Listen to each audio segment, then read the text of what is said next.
Introducing the remarkable archetype, the dangerous gentleman. With a demeanor that commands respect and a hint of potency, he embodies strength tempered by virtue. Though his capabilities could veer towards danger, he channels his power for noble causes, serving others and safeguarding those in need. Rooted in a profound love for both God and humanity, he navigates life with discipline and purpose. In his presence, one witnesses the harmonious blend of power and benevolence, a testament to the true essence of masculinity. Step into the world of the dangerous gentleman, where strength is wielded for righteousness, and discover a captivating embodiment of honor and valor.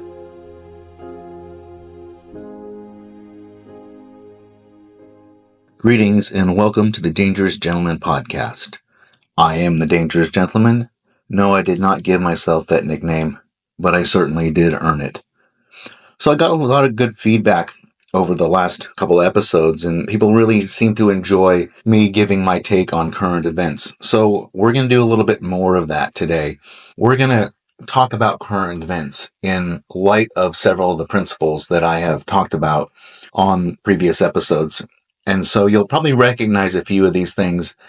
And looking back, I'm like, it almost seemed like I knew what I was talking about. I'm not saying that I predicted anything like specific actions, but just attitudes and ways people are seeing and viewing the world now seem to be coinciding with several of the things that I talked about. So, been a lot of crazy stuff that's happened over the last week. I mean, we all know that. I'm preaching to the choir. We had Trump attempted assassination. We had him showing up at the Republican National Convention. We had J.D. Vance being nominated for vice president. We had Trump's acceptance of the nomination, which included presentations by Hulk Hogan, Kid Rock, Dana White, and Tucker Carlson. Pretty big names. So it seems like there's been a shift in some attitude. And then, just in the last few hours, we had Joe Biden suspend his campaign and say that he's no longer running for president. So he'll be president until January. And at this point, we have no idea who's going to be running in his place. So that's a lot of crazy. And that all happened within an 8-day period of time. And it's only going to get spicier over the next 106 days, I think, until the election. It's going to get spicy. It's going to get wild. So put on your seatbelts and let's go. Let's start living life. Let's start doing the things that we're supposed to do. So a couple of the themes that have come up, and this isn't just what I've seen in the last week or so. This is stuff I've been starting to see over the course of the last several months. And I talked about it a while back in an episode called A Return to Orthodoxy. It's this idea that people have explored the edges. Like they pushed the boundaries of what they think is acceptable, of what they think they want. They've pushed to see where that edge was. They've tried to find the boundaries, and it seems like they found it. And the further and further out they get away from the center, and the further they push into those boundaries, it seems like now people are wanting to pull back. Like once again, even stronger to those foundations, to those orthodox things, that people are who they are, right? We have instincts. We're born a certain way. And I'm talking about men and I'm talking about women. And it was out there for all the world to see. When chaos reared its ugly head, the men got in the line of fire. And the women, I'm not making a comment about what women are capable and not capable of. What I am making a comment about is instinct. A woman's natural instinct is to protect herself and her children, and to get behind men whose natural instinct it is to jump in the line of fire, to take a bullet, to protect the target, to protect those weaker than them. That's their job. And so regardless of training, regardless of how qualified you are, regardless of any of those other things that are going on, regardless of whether or not you got into that position because you deserved it, when the crap hit the fan, instinct took over and the men jumped in the way, and the women, I don't fault them. The women did what they were supposed to do. which was to get behind the men in order to protect themselves. Men naturally and biologically want to protect the women so that the women can continue to pass on their lineage, so that they can have babies, so that so the man's name can live on. And the women's natural instinct is to protect their ability, their children, and their ability to have children, to pass on posterity. This isn't societal. This isn't cultural. This is biological. This is how we are born.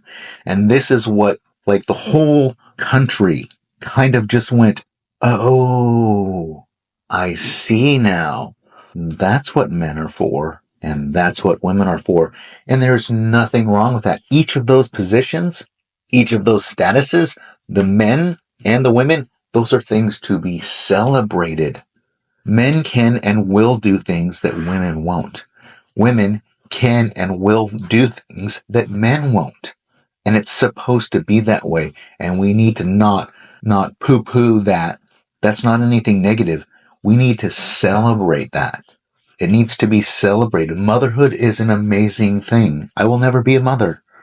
Fatherhood is an amazing thing. And women will never be fathers. And instead of trying to push everybody into being able to do anything and everything that anybody and everybody else can do, we need to celebrate our differences. And we know that now. Yes, there's a few people that are holding on to different ideas, but I think that a majority of people, most of them, already understood this. But now there was a visible example that millions, if not billions of people were able to see. This is the natural order of things. So this is the return to orthodoxy. This is the return to the foundation. We press that boundary to convince people that men can get pregnant, that men can breastfeed, that women are as strong as men. Yeah, there are individual women that are stronger than individual men, but as a whole, women are not as strong as men. And when chaos breaks out, you tell me who you want there protecting you and your children. Do you want another woman there? Or do you want a man there? And do you want some effeminate, weak man who is in touch with their feelings? And I'm not poo-pooing anyone who's in touch with their feelings. I think that there's a balance we need to walk. We need to be in touch with our feelings. But women, would you rather have a man who's in touch with his feelings at the time? Or a man who has the ability to take care of himself and to protect you and your family from physical and real danger? Someone who's going to punch an asshole in the nose. Someone who's going to have the capacity to disarm an enemy. That's what you want. And deep down, we all know that. Another topic I've talked about in previous podcasts is the idea that we need to earn it. That we don't just naturally get things. That's an idea that's been perpetuated over the last number of decades. That just because we show up, just because we're there, just because we're of a certain demographic, or our story is a certain way, or something like that, that we just naturally get to show up and get whatever it is. Whether it's a job, whether it's money, whether it's respect, whatever it is, like we think that showing up is earning it. And so they've been pushing all of this diversity, equity, and inclusion stuff. So they've been getting people who maybe haven't been as qualified as other people. But because diversity and all of this stuff is more important, we've eliminated people who maybe were better qualified for the job. And I'm not saying there's not ever a time and a place for that. But in certain positions, and I believe that most of the time, that if you've earned the position, then you should have the position. And I don't care what race you are, what gender you are, how tall you are, how smart you are, where you grew up, how much money you have. If you earned it, I want you in that position. I don't want someone flying a plane that I'm on who got hired because they fit a certain demographic. I don't want someone who's doing brain surgery on me who got the position because of the color of their skin. I want someone who busted their butt through high school, college, grad school and is the best brain surgeon that they could possibly be, the best brain surgeon that they could find for me in order to get fixed what needs to get fixed. And I want the airline pilot who has passed all of the qualifications and they've earned that position. It doesn't have anything to do with anything else. It's purely based on merit. And if you ask me to have a system that is based on anything but merit, that's discrimination. That's prejudice. That is all those things. It's bigoted to pick people not based on their skills, not based on what they've done to earn that, but because of any other reason, right? People should be picked based on merit, and anything else is exactly what they're telling you that you are. They tell you that you're racist or bigoted or discriminatory, right? But they are the ones that are picking people based on those qualifications, not merit. We got to have a merit-based system. We got to get back to a merit-based system. And that goes back to the first point, which is a return to orthodoxy, right? People push the boundaries of this, and they're got all these people in all these positions that they're not qualified for, or that people overlook these huge things in order for them to allow them to get the job or the position or the money or whatever it is. And then they get put in a position that they're not qualified for.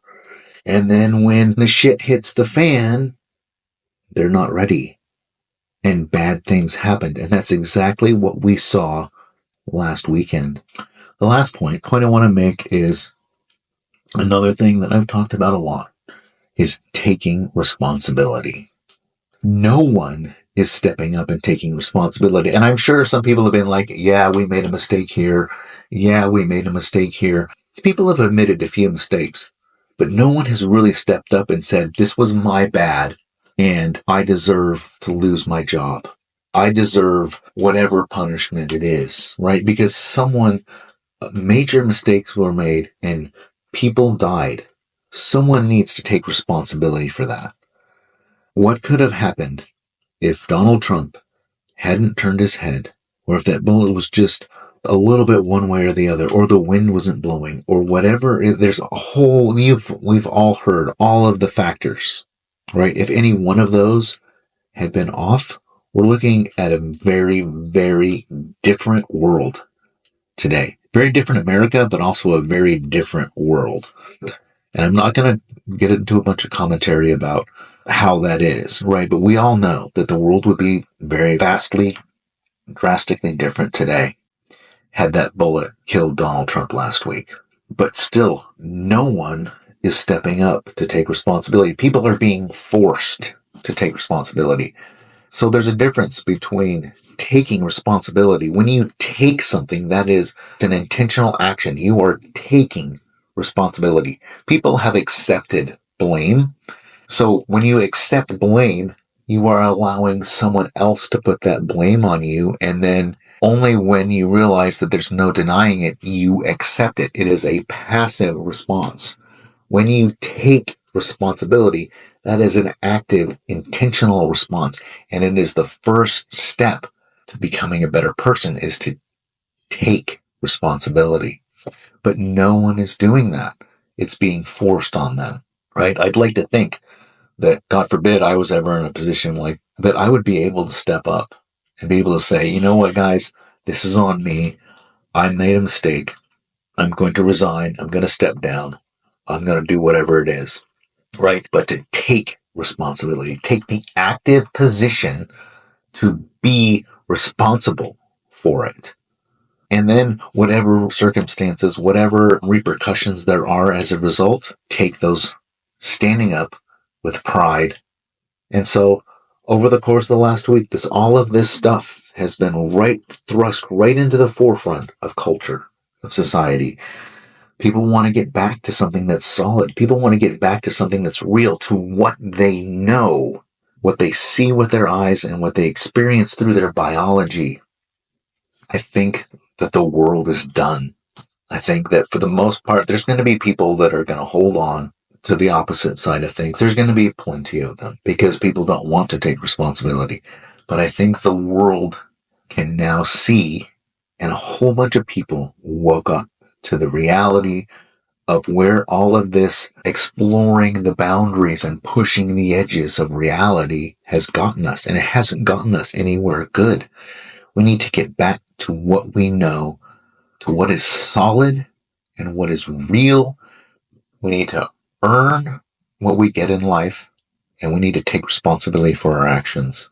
So I hope that after having watched the events of this last week, that some of this makes sense to you and maybe it clicks in your brain. Also, keep an eye out because things are going to get weird. Who knows what things are going to look at, but learn these lessons and apply them over the next 3 months. Start taking responsibility, start earning it, and get back to those solid foundations. That's what's going to get you through the next 4 months. And dig deeper. That's all I have for today. So if you like this content, please give it a rating, a review, and share it with your friends. Also, if you'd like to learn a little bit more about me and what I'm all about and what I can maybe do for you, check out my website at thedangerousgentleman.org. That's thedangerousgentleman.org. Thank you for listening.